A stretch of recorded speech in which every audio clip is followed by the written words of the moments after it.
Hello, I'm Stewart Jackson, and I work as a family counselor.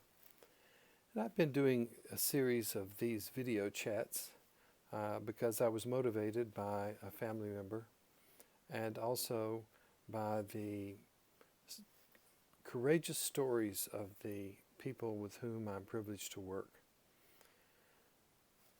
I've been motivated also by the extraordinary thinking of Dr. Murray Bowen, who's meant a lot to me and has been a guiding light, particularly in times of crisis.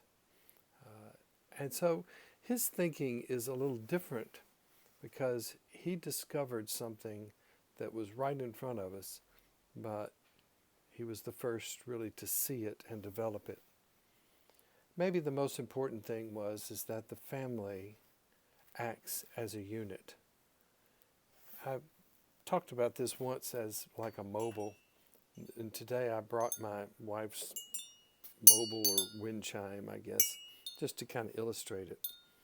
Basically, it's this, that if one person becomes upset and gets stirred up, everybody else in line gets upset, more or less, depending on how close you are to the and how sensitive you are to the person who is upset.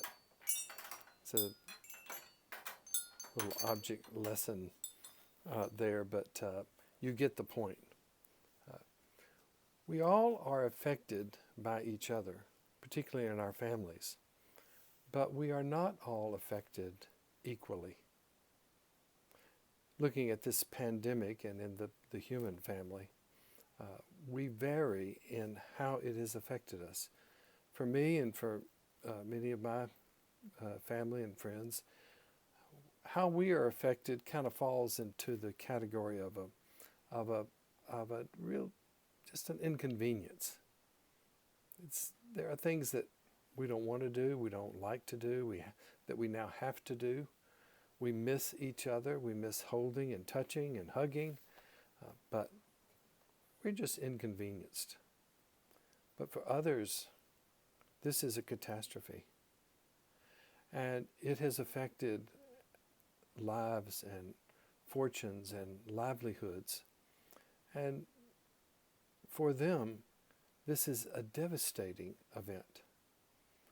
Now, who do you want to be in this time of unequal distribution of this pandemic? Do you want to be on the side of those who are protecting and isolating and avoiding? Or how involved do you want to be?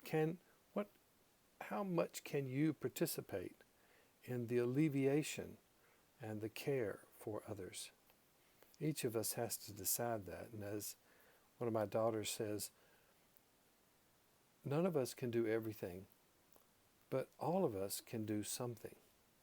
And I like that a lot.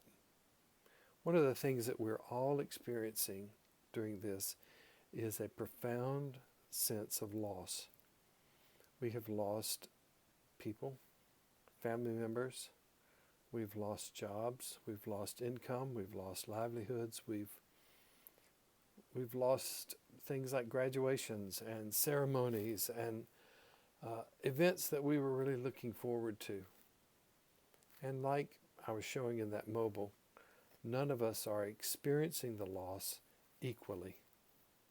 We just all have a period of loss. And during loss, we have to find a way to move through this. How will we? How have you handled it? How have you managed losses, other losses in your life?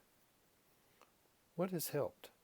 What guides you in a time of profound grief for anything? There's a quote I'd like to share today that I have liked a lot. It comes from a book, Gates of Prayer. And the quote is, "Day follows day in endless succession, and the years vanish, and we walk sightless among miracles." I love that poem, prayer, whatever it is, because it gets me going sort of in one way. It's everything's terrible, it's going, and then we walk sightless among miracles. What miracles are happening among us? Every now and then I catch a story in the news or about some frontline worker that just brings tears to your eyes, that what they've done, how they have stood in for us when elderly were dying and family could not be there. I walk outside and see that the snapdragons are blooming.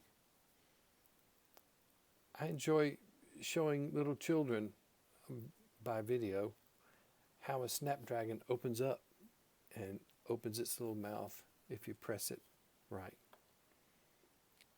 Other flowers are blooming. The trees are a different green. Spring is here. Miracles. Are we walking sightless among them? How do we hold in balance the pain of the loss and the opportunity to see a miracle emerging out of the loss?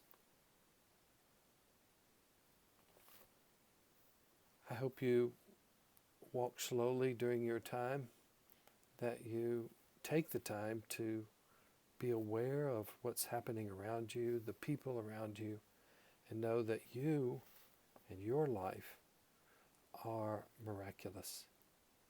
Be well, be safe, be at home.